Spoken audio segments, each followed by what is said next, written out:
Waging war on corruption. Alex Jones on the GCN Radio Network.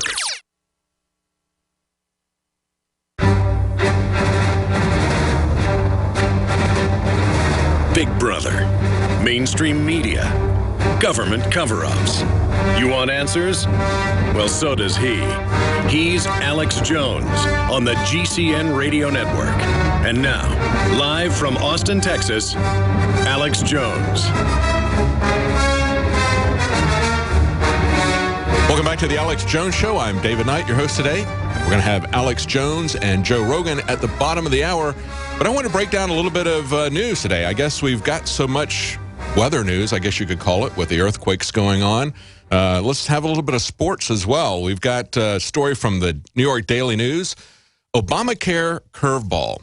They point out that there was a game last week between the Cubs and the Giants. They had an epic 4.5-hour rain delay, they said.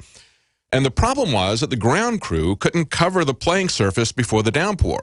Now, it turns out this is actually a story about Obamacare in reality, because they said earlier in the night, the Cubs management had sent home 10 workers that would normally have covered the field so that it wouldn't have been totally trashed by the rain. They'd sent home 10 workers in part to keep them under the 30-hour-per-week limit so they could avoid paying health benefits under the Affordable Health Care Act. So there you go.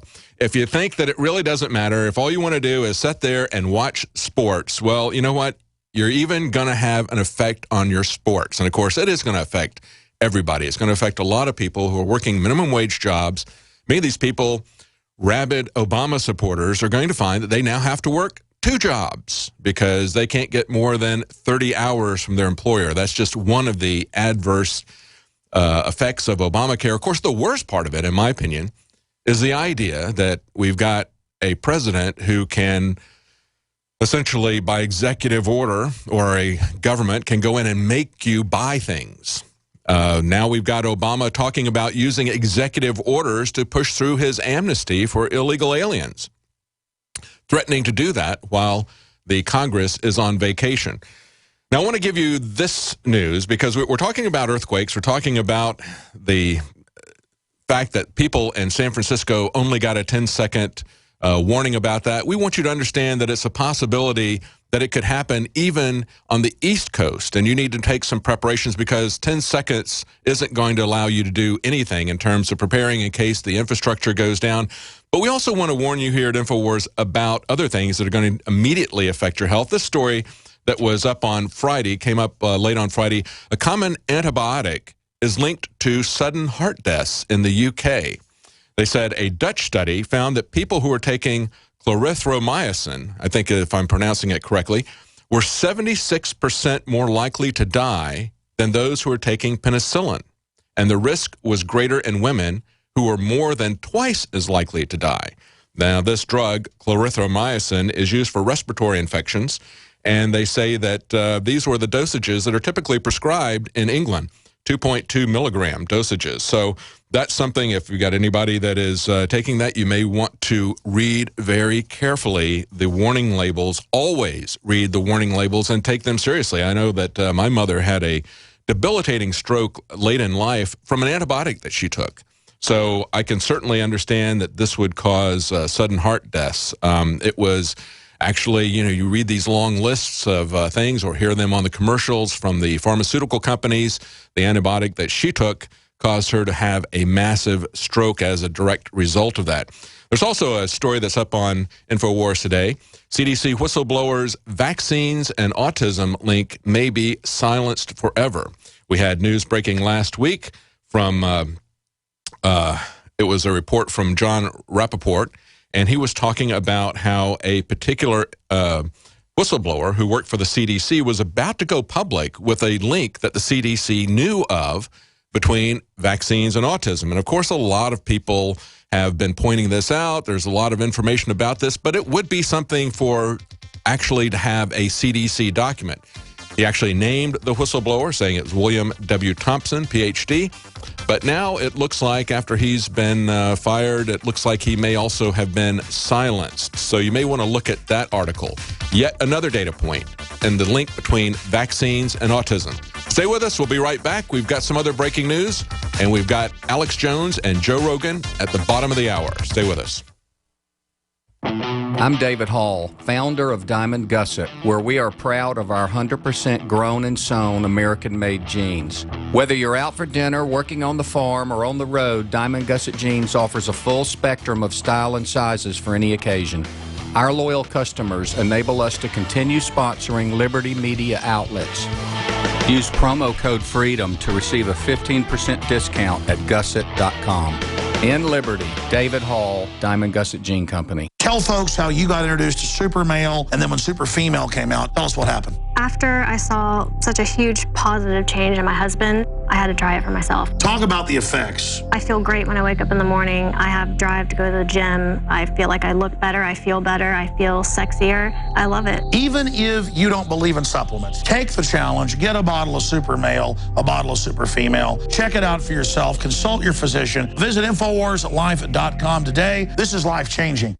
General, what do you think about the FBI saying that there's a terror alert on Monday about a potential Fort Hood situation? The police are shoving people, shoving Alex, shoving the crowd. Here we go, folks. I'm being assaulted. Whether it's the radio show, the news websites, documentary films, or the nightly news, InfoWars is the tip of the spear. Is this another false flag stage attack to take our civil liberties and put more homeland security while sticking their hands down on pants on the streets? It's up to us to set brush fires in the minds of men and women everywhere. And that's what PrisonPlanet.tv is designed to do. You watch, the Assad regime is going to be blamed or accused of using chemical weapons against the so-called rebels. What we see now is a war against reality. It's a war against the truth. It's more vital than ever that supporters of freedom become members of PrisonPlanet.tv and share their membership with up to 11 friends and family. Visit InfoWarsNews.com today. Become a member, share your membership, and help take the InfoWar to the next level.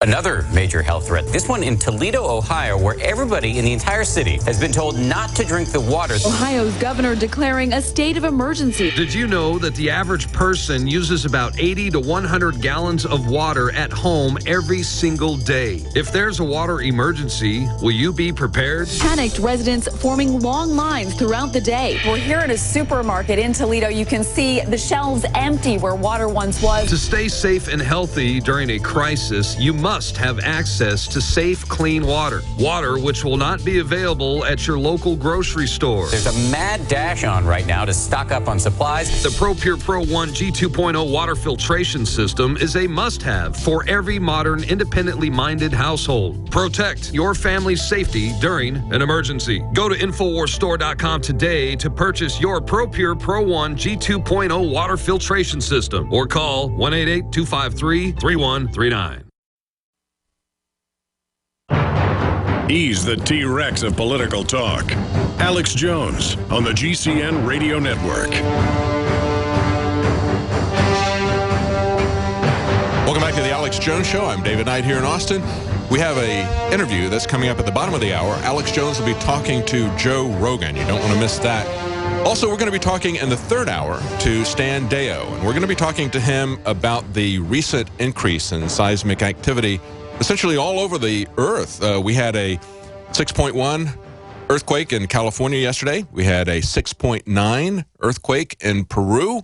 We had Iceland issuing warnings about an imminent volcanic eruption up there. So we're going to talk to him about what's going on with that. And of course, there was a news about the Western drought. They found, researchers at Scripps Institute of Oceanography at the University of California, San Diego, found that they could use GPS data to determine the extent of the drought out west, especially in California. It's reached epic proportions there.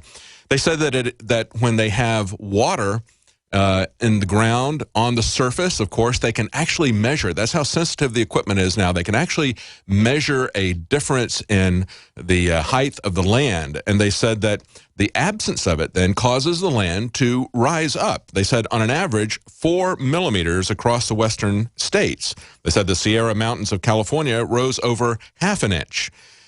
Now, they pointed out that based on these findings, they say that the team believes that the water loss due to drought out west exceeds 240 trillion liters of water. to give you a perspective as to what that is, because nobody can really kind of imagine that. But they point out it's like covering the western half of the United States, with a layer of water 10 centimeters deep. In other words, about 4 inches. So that's the amount of water that has disappeared, covering the western half of the United States with about 4 inches of water. And so these kinds of fluctuations in the water level are perhaps one of the things that's causing some additional seismic activity. Apparently, when Obama heard about this earthquake yesterday at the golf course, he immediately said that it was not his fault. Actually, it was the West Napa fault. And I guess they're going to rename that now the George W. Bush fault. But we're going to be talking to Stan Deyo in the third hour about what's going on all across the world. Now, of course, there's other types of weather news, and that is the global warming. There was a geoengineering conference just last week in Berlin, and I wanted to get to it last week, but we never were able to get to some of the papers. And I just wanted to mention this one particular paper is all we've really got time for. This is by a guy who's one of the top climate scientists in terms of references. And I found it very interesting. Now, these people are looking at a way to control the temperature of the Earth because they believe, A, that there's global warming, and B, they believe that it is man-made global warming. So they think that they can now have man-made global cooling. And so they talk about engineering the climate themselves. And his article, his presentation that he had at this conference in Berlin said, why we should not engineer a global thermostat. Now, he starts talking about what is being proposed, which is stratospheric aerosol injection, SAI, stratospheric aerosol injection. In other words, what we would call chemtrails, or what some other people have called persistent contrails. This would essentially be interjecting chemicals into the stratosphere to try to make the Earth cloudy, to adjust the temperature. And of course, we've been able to see that type of thing in areas where they do heavy chemtrailing, where you see them doing persistent contrails in a grid pattern above areas. They can affect a temperature change. But they're talking about it in these papers as if it's something that, well, we are talking about the possibility of doing this, but we're not really doing it yet. No, they're doing it. It's the same thing that the NSA did. They always want to talk about, well, you know, we're not really listening to you. We're not really breaking the law. But, you know, it would be good if we changed the law so that we really could monitor you all the time. It's not really happening, but here's what we are thinking about. Here's what we're planning on doing. But he points out that the risk of putting in stratospheric aerosol injection, he says, is a triple fantasy. This guy is actually not in favor of it, even though he believes that there's global warming and he believes that it's man-made. He's not in favor of geoengineering. He says it's a triple fantasy, that the risks of changing the climate can be diffused effectively by regulating global temperature. He says, secondly, that the world could ever agree on a level to set the thermostat. And third, that the unintended consequences of such intervention are manageable. In other words, he's saying that, first of all, we don't know if it's going to work. Secondly, we don't know what the consequences are going to be. And then thirdly, who gets to set the thermostat if we're going to start changing the climate of the Earth? And he points out a couple of interesting analogies. He said, let's look at experiments. He said, we always do experiments are entered into because the outcome is not known. What's going to happen to patients who get a new drug? Are crops going to grow faster after we give them a new fertilizer? He says, we're going to just start doing this, and we're not really going to have a way to test it. And that's exactly what I believe they have been doing. And many of us who have been watching the chemtrail situation, of course, now I guess we could sound more scientific if we called it stratospheric aerosol injection. Maybe we just need to change what we call it to get people to take it seriously. But he concludes and he says, Aldous Huxley's 1932 novel, Brave New World, can be understood as portraying either a too perfectly controlled utopia or a brutal and inhuman dystopia. He says, I compare Huxley's tale with the vision behind the technology of stratospheric aerosol injection and other global sunlight reflection methods. In other words, are we going to try to control this into a utopia, or is it going to be a dystopian thing? And he points out that there's plenty of things that we could do to try to make life better on Earth just by looking at how governments and other institutions are affecting, for instance, our personal liberty. It's a very dangerous path that they're going down. And so they're actually, in this conference,